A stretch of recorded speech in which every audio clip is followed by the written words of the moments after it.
Hey, Kara Ustros here with RealAgriculture.com. I am here today at the National No-Till Conference here in St. Louis, Missouri, and I have here with me Michaela Paukner, who is managing editor with No-Till Farming. How's it going today? Good. It's day one of the National No-Tillage Conference, and we're really excited to have everybody here, and we had a really strong start today. Absolutely. Okay, so talk a bit about the conference. What year the conference is it? It's the 31st year of the conference. So last year was a big milestone, and we're excited to start our next 30 years and beyond with this year. We had a lot of great speakers to kick us off. We heard from Jim Studi, who does a lot of research into planting green. So he kicked off the conference, and then we had Russell Hedrick, Randy Dowdy, David Hula, they all joined us. We had Marion Calmer, so we had a lot of big names, and then coming up throughout the rest of the day, and then the next 2 days of the conference, we have a lot of great other people, including Greg Sauter, who many know as 360 Yield Center and Precision Planting, so a lot of rock stars this year. What are some of the highlights, besides some of the big speakers, what are some of the highlights so far?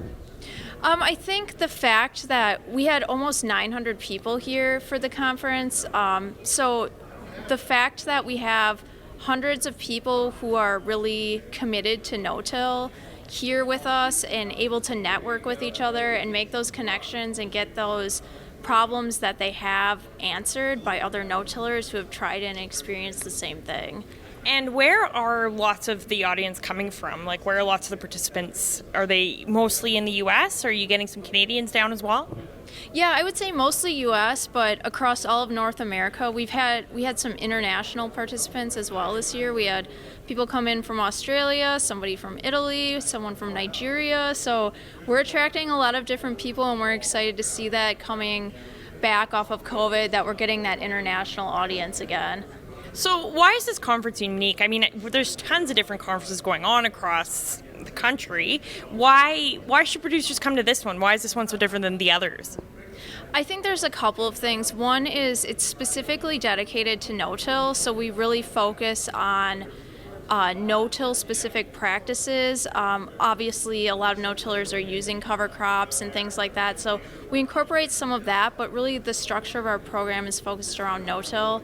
And then the other big piece of it that's maybe more hard to quantify is that it's such a family-like and community atmosphere that we're getting people, they've been here, some people have been to every single conference. So they're coming here, they're seeing these people that they met from all over the country, all over the world, that they get to see every year and run past ideas and learn how they're doing. So there's really an atmosphere of wanting to help everybody get better at no-tilling and improve their practices.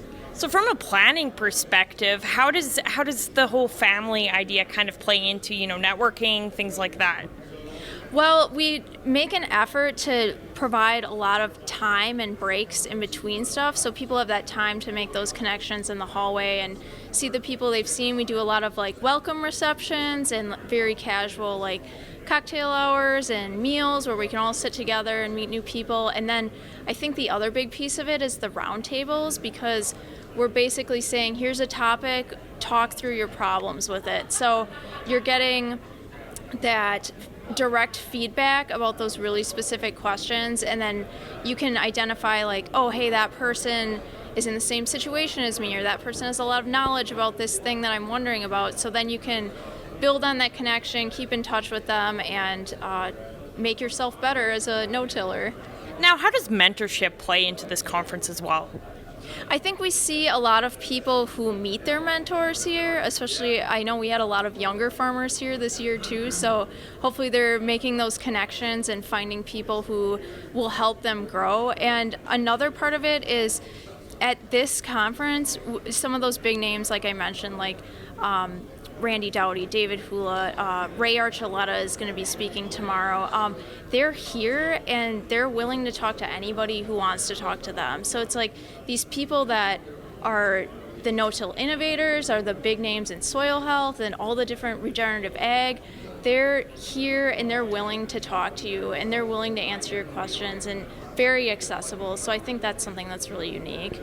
Now, I'm sure planning for 2024 is well underway. Expectations for 2024, where's it going to be located?